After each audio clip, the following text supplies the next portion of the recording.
I'll be opening this at the end as well. These legs.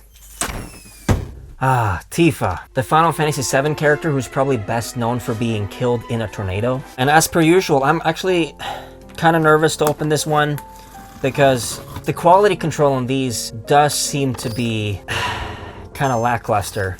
Some of the comments I get say, whoa, yours look kind of shitty compared to mine, or mine looks way better. One that Square Enix sent to some sort of convention to promote the figure itself, that figure was severely leaning, like, how can they not notice? But this one, let's see, there's nothing that seems to be bent out of shape. I'm fully confident that this one won't be able to stand because she's not supposed to.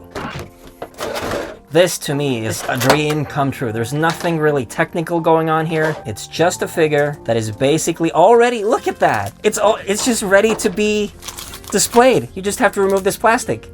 Boom. How can people not prefer this over the PlayArt's Kais that you can barely make them stand? And the stand that comes with them doesn't really work with them.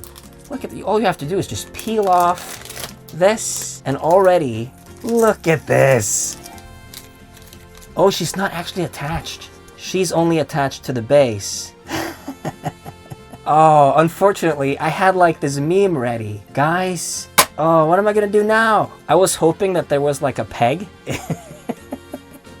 in the chair, and when I pulled her off, I was gonna play the clip of Cloud saying, "Really sorry about your ass." But now what I'm just have to tell you about it since I can't use it. God damn it. I'm not gonna pull too hard, but the chair seems to be part of the base. Wow. Look at that. And it's really easy to line up. I'm gonna say it. This is my favorite Tifa figure, officially. And I have, I forgot to count, but I have a few. I feel sort of a special connection to this dress for two reasons.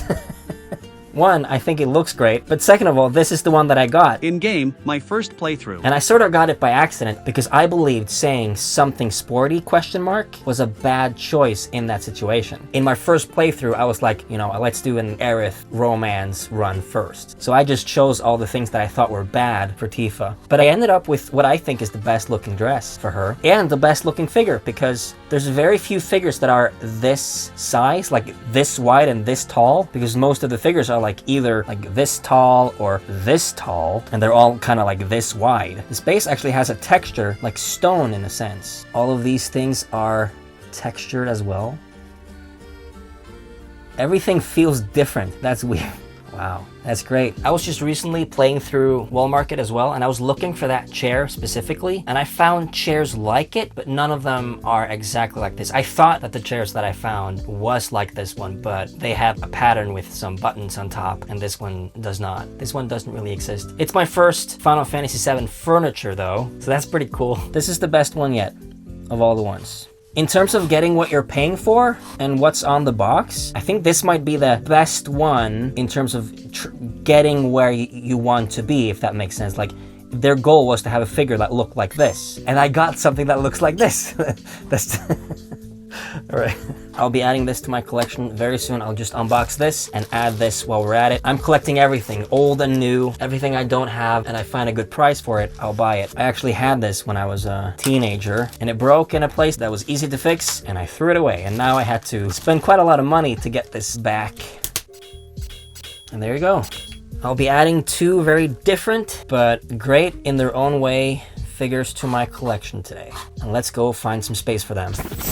And here we are in Tifa's part of the collection. This probably looks kind of awkward, especially with the wide angle lens and stuff, but it's actually kind of difficult to film so high up. This is as high as I can reach, and this is the ceiling.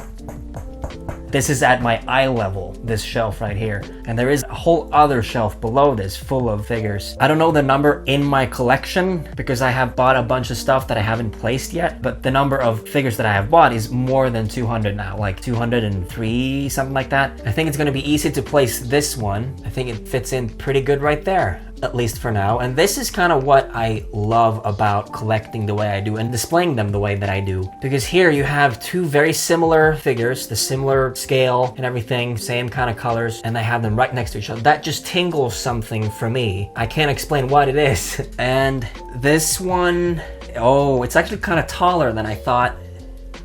Oh, come on.